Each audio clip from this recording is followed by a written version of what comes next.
বাংলা একাডেমির সম্মুখে যে নারকীয় হত্যাকাণ্ডের শিকার হয়েছে আমাদের ভাই সাম্য, তার প্রতিবাদে গতকাল রাত থেকে ঢাকা বিশ্ববিদ্যালয় ক্যাম্পাস উত্তপ্ত উত্তাল হয়েছে। তার সহপাঠীরা এবং ছাত্রদলের আপামর নেতা কর্মীরা, সাধারণ শিক্ষার্থীরা এই হত্যাকাণ্ডের প্রতিবাদে মুখর হয়েছে এবং আমরা ছাত্রদলের পক্ষ থেকে তাদের প্রতি কৃতজ্ঞতা জানাচ্ছি। সেই সাথে স্মরণ করিয়ে দিচ্ছি, গতকাল রাত থেকে আজকের এই সময় পর্যন্ত আমাদের সম্মানিত বিসি স্যার এবং প্রক্টর স্যারের তাদের কাছ থেকে স্পষ্ট কোনো বক্তব্য এখন পর্যন্ত আমরা পাইনি।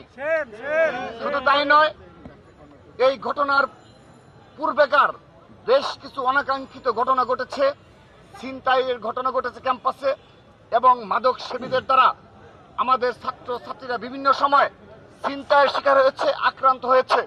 বিশেষ করে সোহরাওয়ার্দী উদ্যান, এখানে মাদকের সয়লাভ এবং মাদক সেবীদের অভয়ারণ্যে পরিণত হয়েছে। কিন্তু তাদের যে ঢাকা বিশ্ববিদ্যালয়ের নিরাপত্তার গাফিলতি রয়েছে এবং তাদের যে মূল দায়িত্ব ছিল সাধারণ শিক্ষার্থীদের নিরাপত্তা নিশ্চিত করা এবং ছাত্রলীগের দোষরদের বিচার নিশ্চিত করা, এই দুইটি ইস্যুতে এখন পর্যন্ত তাদের কোনো স্পষ্ট বিবৃতি বক্তব্য আমরা পাইনি।